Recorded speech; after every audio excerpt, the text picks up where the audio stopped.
A Justiça condenou a empresa brasileira de Correios e Telégrafos a readmitir uma servidora deficiente visual que foi dispensada sem justificativa.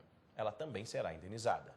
A inclusão de pessoas com algum tipo de deficiência na sociedade ainda está longe da ideal, apesar de alguns incentivos previstos em lei. Uma delas, de 1991, estabelece percentuais de empregados com deficiência a serem contratados por empresas que tenham a partir de 100 funcionários. O Estatuto dos Servidores Públicos Civis da União garante até 20% de vagas para pessoas com necessidades especiais na carreira pública.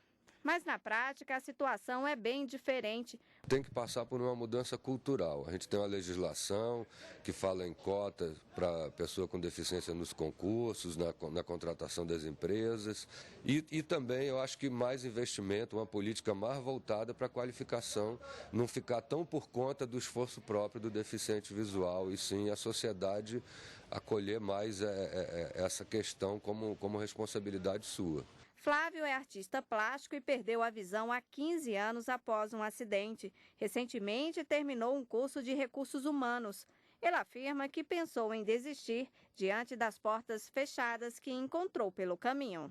Teve um momento que pensei em desistir por falta de acessibilidade. Falta de um piso tátil, falta de um banheiro acessível, a falta do próprio braille. Professores qualificados para nos atender. Foi muito difícil. Fernando não enxerga desde os 6 anos de idade por causa do deslocamento da retina.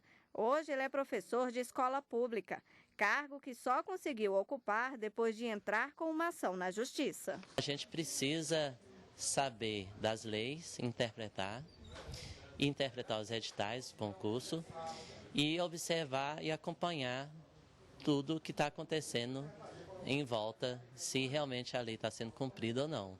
Que se esperar o Estado não vai correr atrás. Ao contrário de Fernando, uma deficiente visual no interior de Tocantins tomou posse no cargo como atendente comercial nos Correios sem maiores dificuldades. Segundo a autora da ação, na hora de executar o trabalho não foram oferecidas condições adequadas compatíveis com a sua deficiência. Por causa disso, ela foi considerada sem capacidade para exercer a função e acabou sendo dispensada. O juiz de primeira instância condenou a empresa exigindo a recontratação imediata.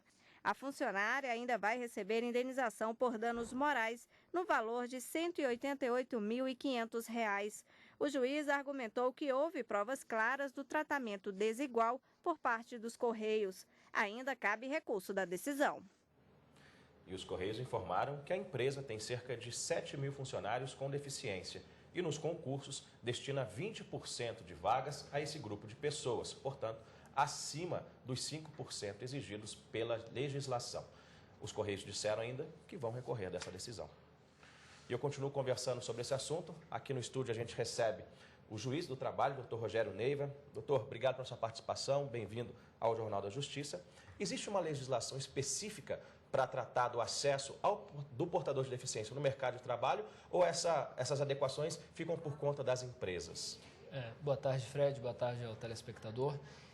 Na verdade, nós temos todo um arcabouço normativo voltado à tutela e à proteção desses portadores de deficiência, que envolve não só normas que vão estabelecer, por exemplo, percentuais, considerando a quantidade de empregados da empresa, isso inclusive para a iniciativa privada em geral, de empregados deficientes que devem compor o quadro dessas empresas, por um lado, como também nós temos normas relacionadas aos concursos públicos. No caso, nós temos um decreto que estabelece um percentual mínimo de 5% e a Lei 8.112 que estabelece um percentual mínimo de 20%.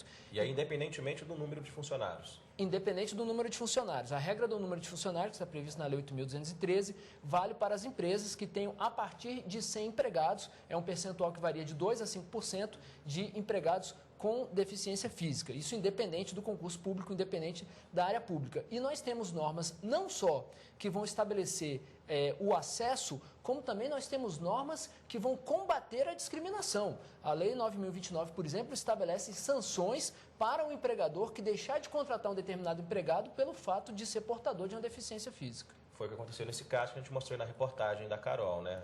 dos Correios. Me parece que nesse caso a empregada havia sido admitida e aí um outro problema importante que é preciso que se esteja atento, não apenas é preciso que seja dado o acesso, mas também é preciso que sejam dadas condições de trabalho.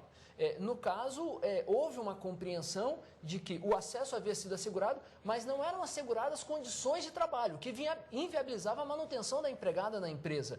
Então, e é importante chamar a atenção, não é incomum que empregadores tenham a compreensão de que a minha atividade, por exemplo, uma vez eu peguei uma ação que era uma empresa que trabalhava com transporte de cargas no aeroporto, né? Ou seja, tirava a bagagem das aeronaves. E o empregador dizia, eu nessa atividade não tenho como ter deficientes trabalhando aqui. E era uma ação do Ministério Público, que o Ministério Público havia ajuizado. Então, a lei não estabelece esse tipo de distinção, ou seja, o empregador precisa criar condições para que esses empregados estejam inseridos na estrutura empresarial. E até por meio dessa reportagem que a gente viu agora, a gente vê que não é isso que vem acontecendo. Eles até garantem um acesso, mas garantir as condições mínimas, isso é que é um pouco difícil. As empresas têm respeitado isso muito, doutor? Olha, no caso dessa ação, houve elementos por parte do magistrado de que estávamos diante de uma situação de desrespeito. Né? Eu não sei o dado exato de qual é a dimensão disso que nós temos, mas não é incomum haver essa compreensão de que basta dar o acesso. O que não está correto e não é compatível com a nossa legislação. É preciso que seja dado o acesso e é preciso que seja dada condições de trabalho. Aliás, o direito ao trabalho, né, e não apenas o direito a receber um salário, é um direito que deve ser assegurado ao trabalhador. O trabalhador tem o direito de trabalhar e trabalhar em condições adequadas. E aí, independentemente da função que ele vai exercer? Naturalmente, é preciso que haja uma adaptação. Né? Inclusive, existe uma convenção da Organização Internacional do Trabalho, a Convenção 159, que vai tratar de, por exemplo, reabilitação e que tem embutido aí uma série de preceitos no sentido de que é preciso que o ambiente empresarial se adapte para receber este trabalhador. Também versão, então, não o trabalhador se adaptar, e sim a empresa se adaptar ao trabalhador. Exatamente, inclusive quanto à função. E é isso, independentemente da função, seja ela braçal, que peça um esforço maior, a empresa é que tem que se adaptar ao funcionário. Exato, a empresa precisa criar condições de trabalho para esse funcionário. Naturalmente que existem funções que terão algumas restrições.